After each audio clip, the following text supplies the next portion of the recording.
नमस्कार दोस्तों, स्वागत है आप सभी का मेरे YouTube channel Mayank study point पे। दोस्तों आज के इस वीडियो में हम लोग बात करेंगे MBA fourth semester financial management के असाइनमेंट के ऊपर, जो है फाइनेंशियल इंस्टीट्यूशन एंड मार्केट का।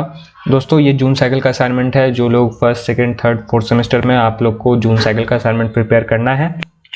जो न्यू एनरोल किए फर्स्ट सेमेस्टर में उनका भी आ चुका है।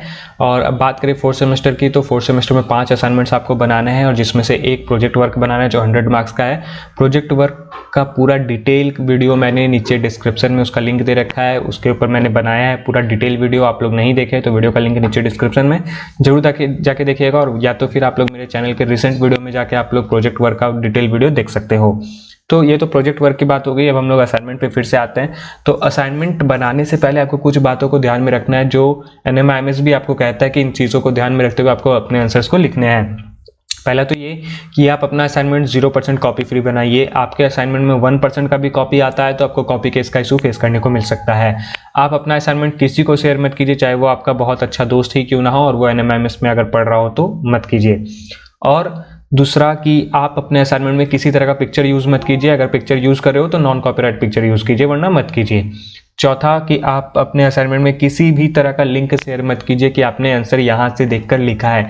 लिंक शेयर करने से ही कॉपी चेकर को लगेगा कि आपने कॉपी करके ही लिखा है और वो विदाउट चेकिंग आपको 0 दे देगा। इन सभी चीज़ों को ध्यान में रखते हुए अपने आंसर्स को लिखना है। अब बात करते हैं कि अपने असाइनमेंट को किस तरीके से प्रेजेंट करें ताकि हम लोग अच्छा स्कोर कर सकें। तो वैसे तो आपको कुछ 2 पॉइंट्स आपको NMIMS ने बता दिया है, लेकिन उसके एडिशनल मैं कुछ आपको बता दूँ उन 2 को इंक्लूड करके। तो पहला तो आपको फॉन्ट जो दिया गया है वो है एरियल या फिर टाइम्स न्यू रोमन। इन्हीं 2 में से किसी एक का यूज़ कीजिए जिसका फॉन्ट साइज 12 होना चाहिए। किसी भी सेंटेंस को हाईलाइट करने के लिए आप सिर्फ बोल्ड का यूज़ कीजिए, किसी कलर का यूज़ मत कीजिए। आपको अपने आंसर को लिखने के लिए एक आंसर पैटर्न का यूज़ करना होगा, जो है इंट्रोडक्शन, बॉडी एंड कॉन्सेप्ट और कंक्लूजन का। आप लोग डायरेक्टली 1 पैराग्राफ अगर आंसर लिखने का सोच रहे हो तो वो मत लिखिए, उससे एक अच्छा इंपैक्ट नहीं पड़ता, अच्छा प्रेजेंट भी नहीं होता वो असाइनमेंट के ऊपर। अब बात करेंगे कि जो असाइनमेंट का जो सेंटेंस गैप होता है वो कितना रखें। तो सेंटेंस गैप 1.5 का रखिए, वो ज़्यादा अच्छा प्रेजेंट करता है।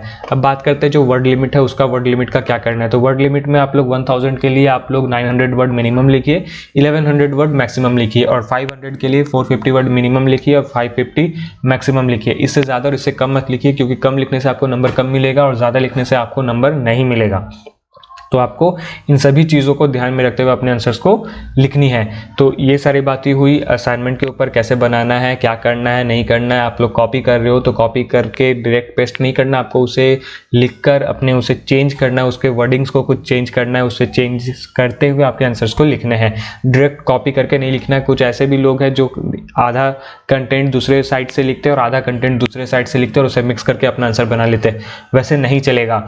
आप कहीं से भी लिखो, उन लोग के पास बॉट होता है, वो लोग बॉट में जब आपके फाइल को स्कैन करते हैं तो ठीक पता चल जाता है कि आपने कहाँ से अपने आंसर्स को कॉपी करके लिखा है। तो इन सभी को ध्यान में रखते हुए अपने आंसर्स को लिखनी है।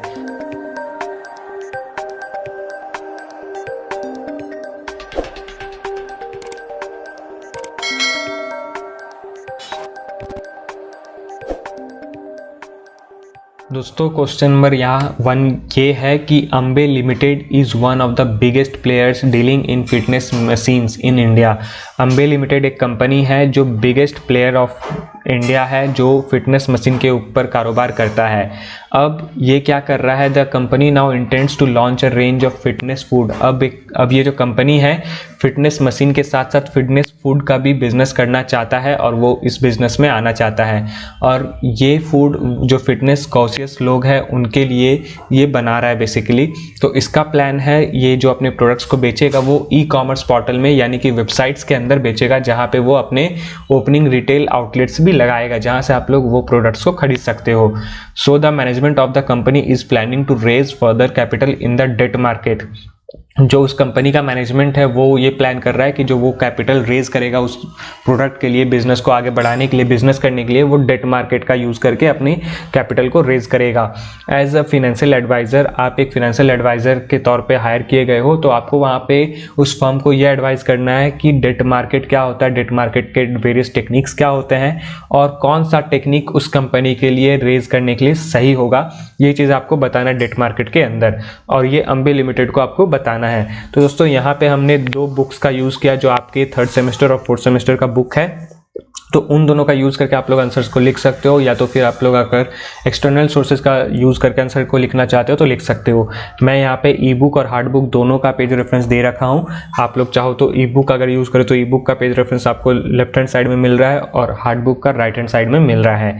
तो यहाँ पे आपको जो कंटेंट लिखना है वो सबसे पहले तो आपको डेट मार्केट के बारे में बताना है इंट्रोडक्शन के अंदर, फिर बॉडी एंड कॉन्सेप्ट में डेट मार्केट का वेरियस टाइप्स के बारे में बताना है, और आखिर में आपको कंक्लूजन देना कि उसके कौन से टेक्निक को आप लोग हायर करोगे और वहां से अपना फंड रेज करोगे, अपना कैपिटल रेज करोगे। तो अगर हम लोग अपने 4th सेमेस्टर की बुक की बात करें तो आपको कैपिटल मार्केट इंस्ट्रूमेंट्स के चैप्टर पे जाना है, टॉपिक पे जाना है, जहाँ पे आपको डेट मार्केट के बारे में थोड़ा बहुत डिटेल दिया हुआ है, जो फाइनेंशियल इंस्टीट्यूशंस एंड मार्केट का एक सब्जेक्ट है। तो वहाँ पे हम लोग चलते पेज नंबर 81 के अंदर। यहाँ पे मैंने अपने पहले से बुक को खोल रखा है ई बुक, और वहाँ पे पेज नंबर 81 के अंदर हम लोग जाते हैं और यहाँ पे आप लोग को देखने को मिलेगा कैपिटल मार्केट एंड इंस्ट्रूमेंट्स। तो इस पूरे पैसेज को आपको पढ़ना है, पढ़कर इसे अपने वर्ड में लिखना है, बिल्कुल भी कॉपी पेस्ट मत कर देना है। और ये कुछ उसके टेक्निक्स है कैपिटल मार्केट के, उन टेक्निक्स के बारे में आप लोग पढ़कर यहाँ पे लिख सकते हो, उसके टाइप्स के बारे में कि यहाँ से भी फंड रेज किया जा सकता है। और अगर हम लोग कैपिटल मार्केट की बुक की बात करें जो आपका 3rd सेमेस्टर फाइनेंशियल मैनेजमेंट का बुक है, तो उसमें हम लोग पेज नंबर 17 के अंदर डेट इंस्ट्रूमेंट्स के बारे में जानते हैं, पढ़े हैं। उसको पढ़कर आपको अपने वर्ड्स में आंसर को लिखना है और उसके टेक्निक्स के बारे में भी आपको बताना है कि कहाँ से हम लोग पैसे को रेज कर सकते हैं। आप लोग चाहो तो एक्सटर्नल सोर्सेज का यूज़ करके लिख सकते हो, अगर आप लोग अपने इन दोनों बुक से सेटिस्फाई नहीं हो तो। मैं दोस्तों ये स्टार्टिंग से ये कहते आता हूँ कि मुझको NMMS का बुक बहुत ज़्यादा पसंद नहीं आता, क्योंकि उसके अंदर डिटेल टॉपिक नहीं रहता, कुछ भी सब कुछ छोटा मोटा चीज़ बताया जाता है और क्वेश्चन जो होता है वो डिफरेंट आया रहता है। तो आपको हर चीज़ को थोड़ा एक्सपेंड करके समझना होगा। आप लोग अपने जो ग्रेजुएशन में पढ़े हो, अगर नहीं पढ़े हो तो उसे थोड़ा सा बेसिक आप लोग यूट्यूब वीडियोस पे जाके देख सकते हो, या फिर कहीं और से लर्न कर रहे हो तो थोड़ा बहुत सीखे हो, वहाँ से आप लोग अपना अपने लर्निंग स्किल को थोड़ा सा बढ़ा सकते हो। लेकिन टाइम देना पड़ेगा आपको अपने असाइनमेंट बनाने के लिए भी, और एग्जाम में भी, एग्जाम क्लियर करने के लिए भी आपको टाइम देना पड़ेगा। तो ये क्वेश्चन नंबर 1 था, जहाँ पे आपको 1000 वर्ड के लिए अपने आंसर्स को लिखने हैं फाइनेंशियल इंस्टीट्यूशन मार्केट और capital market and portfolio management की बुक से। अब बात करते हैं क्वेश्चन नंबर 2 की। क्वेश्चन नंबर 2 में क्या है, Prabhas has joined non banking financial companies NBFC। Prabhas join करता है but is unclear about the role and types of NBFCs। अब वो ज्वाइन तो कर लिया लेकिन उसको NBFC का रोल और टाइप्स के बारे में नहीं पता है। Apprise Prabhas about the role of NBFCs। तो आपको प्रभास को NBFC का रोल और उसके टाइप्स के बारे में बताना है, जो फाइनेंशियल सर्विस सेगमेंट का टाइप है, जो वेरियस टाइप्स है उसके बारे में बताना है as per business activities catering. और वो टाइप्स आपको ऐसे बताना है जो उसके बिजनेस एक्टिविटी पे भी इस्तेमाल होता है। Financial needs of the Indian economic, जहाँ पे हम लोग financial needs of Indian economic के बारे में बता सकते हैं, उसका यूज़ करके इंडियन इकोनॉमिक का यूज़ करते हुए आपको एक एग्जांपल्स भी यहाँ पे देना है जो 1000 वर्ड के लिए है। तो इसका भी पेज रेफरेंस मैंने यहाँ पे दे रखा है, और ई बुक हार्ड बुक दोनों का है। और आपका जो कंटेंट है वो सिर्फ एक ही सब्जेक्ट से आएगा, और वो आपका रिसेंट बुक के अंदर से आएगा, नॉन बैंकिंग फाइनेंशियल कंपनीज से। वहाँ पे आपको इसके बारे में थोड़ा डिटेल पता चल जाएगा, उसके बारे में आप लोग वहाँ से लिख सकते हो। तो चलते 163 पेज के अंदर। तो 163 पेज में हम लोग यहाँ पे आते हैं, और यहाँ पे आपको थोड़ा सा नॉन बैंकिंग फाइनेंशियल कंपनीज 8.3 के अंदर उसका डिटेल देखने को मिल जाएगा, उसके डिफरेंट टाइप्स के बारे में पता चल जाएगा। आप लोग इन टाइप्स को पढ़िए, अपने वर्ड में लिखिए, और हो सके तो अगर इस टाइप्स के अगर डिटेल भी लिखते हो, उस टाइप के बारे में भी थोड़ा डिटेल लिख देते हो तो वो ज़्यादा बेटर है, आपको नंबर अच्छा मिल सकता है 8.3 के अंदर।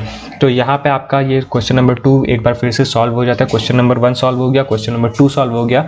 क्वेश्चन बहुत ज़्यादा टफ नहीं है, बस आपके माइंडसेट को थोड़ा सा घुमाने के लिए यहाँ पे रखा गया है। दोस्तों मैं आपकी इतनी मदद कर रहा हूँ, आप लोग अगर ये वीडियो देख रहे हो तो इस चैनल को 3000 सब्सक्राइबर तक बढ़ा दीजिए, और इस वीडियो पे कम से कम 10 लाइक का मैं टारगेट रखता हूँ। तो आप लोग अगर वीडियो देख रहे हो तो 10 लाइक का टारगेट कंप्लीट कर दीजिए। तो दोस्तों अब हम लोग यहाँ पे बात करते हैं 3A और 3B की। तो यहाँ पे Uday is a new joiner at a currency exchange firm. Uday एक न्यू ज्वाइनर है करेंसी एक्सचेंज फर्म के अंदर। His first task given by the manager, उसको एक पहला टास्क दिया हुआ है जो उसके मैनेजर की तरफ से दिया गया है। Prepare a report on trends in the major currency exchange codes for the past year. आपको एक ट्रेंड रिपोर्ट प्रिपेयर करना है जो मेजर करेंसी एक्सचेंज के कोड पे बेस्ड हो और वो पास्ट ईयर से बेस्ड हो, ठीक है। इसके ऊपर आपको एक कंटेंट लिखना है, रिपोर्ट बनाना है। However Uday has little knowledge about the participants in the foreign exchange market. लेकिन उदय को इसके बारे में बहुत ही थोड़ा नॉलेज है, बहुत कम नॉलेज है इसके बारे में, फॉरेन एक्सचेंज मार्केट के बारे में, जो उसके पार्टिसिपेंट्स हैं कौन कौन, इसके बारे में अच्छे से डिटेल पता नहीं है।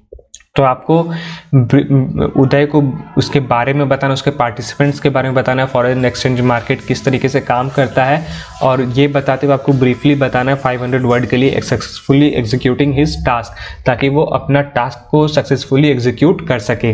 तो आपको एक ब्रीफ इंट्रोडक्शन और ब्रीफ बॉडी एंड कॉन्सेप्ट बताना है और साथ में कंक्लूजन भी देना है कि उदय को किस तरीके से काम करना चाहिए। तो ये क्वेश्चन नंबर 3A है, और 3A का जो पेज रेफरेंस है वो 120 पेज है, जो आपका रिसेंट बुक होने वाला है 4th सेमेस्टर का। तो वहाँ पे हम लोग चलते हैं 120 पेज के अंदर। तो 120 पेज में हम लोग आते हैं और यहाँ पे फॉरेन एक्सचेंज मार्केट के बारे में आपको बताया गया है 6.2 के अंदर। तो इनके बारे में आप लोग पढ़िए और इसे अपने वर्ड में लिखने की कोशिश कीजिए। अगर आपको बुक का भी नॉलेज सही नहीं लग रहा है, यानी कि आपके बुक के कंटेंट से आपको सेटिस्फैक्शन नहीं मिल रहा, तो आप ऑब्वियसली एक्सटर्नल सोर्सेज का यूज़ कर सकते हो, लेकिन कहीं से भी आप लोग कंटेंट को कॉपी मत कीजिएगा प्लीज़, क्योंकि मैं आपके लिए वीडियो बना रहा हूँ ताकि आप लोग के लिए ये आसान हो जाए। आप लोग आसान करने के चक्कर में कॉपी पेस्ट कर लेते हो और आपको कॉपी केस मिल जाता है। तो कॉपी करने मत जाइएगा, आपको आंसर अपने वर्ड में लिखना है चेंज करके। अब क्वेश्चन नंबर 3B की बात करें तो 3B में आपको यहाँ पे ये बताया गया है कि regulatory mechanism are implemented to ensure that there is always a balance between the inflow of money and the outflow of fund, so that the financial market are able to function efficiently and effectively. तो regulatory mechanism जो है वो आपके business को अपने कितना inflow हो रहा है पैसे का और कितना आउटफ्लो हो रहा है पैसे का, ये बैलेंस करने में मदद करता है रेगुलेटरी मैकेनिज्म, और ये इम्प्लीमेंट भी होता है धीरे धीरे इसी तरीके से, और इसका मदद से फिनेंशियल मार्केट जो अच्छा से फंक्शन करता है इफिशिएंटली और इफेक्टिवली। तो ये जो कोट है, इस कोट को आपको एक्सप्लेन करना है, उसका इंपॉर्टेंट रेगुलेटरी अथॉरिटीज़ क्या है। Explain the important regulatory authorities in India. India के अंदर रेगुलेटरी अथॉरिटीज़ का इंपॉर्टेंस आपको बताना है, साथ में उसका फंक्शन भी बताना है कि वो किस तरीके से फंक्शन करता है। तो इसका मैंने पेज रेफरेंस दे रखा है जहाँ पे आपको इसके बारे में छोटा मोटा डिटेल दिया हुआ है, लेकिन आप लोग यहाँ पे मैं आपको सजेस्ट कर सकता हूँ कि आप लोग एक्सटर्नल सोर्सेज का अगर यूज़ करोगे तो वहाँ पे आपको डिफरेंट टाइप ऑफ एग्जांपल्स देखने को मिलेंगे। लेकिन फिर से मैं वही चीज़ बोलूँगा कि कॉपी मत कर लेना, अपने वर्ड में लिखने की कोशिश करना। तो यहाँ पे चलते 235 पेज के अंदर। तो 235 पेज के अंदर हम लोग यहाँ पे आ जाते हैं, और जहाँ पे आपको यहाँ इंट्रोडक्शन से ही पता चल जाता है 12.1 में, जहाँ पे आपको रेगुलेटरी अथॉरिटीज़ के बारे में थोड़ा डिटेल दिया गया है, थोड़ा बहुत बताया गया है। तो आप इसे पढ़िए, इसे पढ़ने के बाद अपने वर्ड में आंसर को लिखिए। अगर आपको इस बुक से सेटिस्फैक्शन नहीं मिल रहा है तो आप लोग ऑब्वियसली एक्सटर्नल सोर्सेज का यूज़ करके अपने आंसर्स को लिख सकते हो। तो ये आपका 3B का भी आंसर था, जहाँ पे 3A और 3B के बारे में मैंने बताया आपको 500 वर्ड के लिए। दोस्तों, अगर हमारे वीडियो से आपको कुछ वैल्यूएबल लगा तो आप लोग चैनल को फॉलो करके हमें सपोर्ट करें। आपका एक छोटा सा सब्सक्राइब हमारे चैनल पे बहुत बड़ा इम्पैक्ट क्रिएट करता है। वीडियो को पूरा देख लिया, आपका बहुत बहुत धन्यवाद।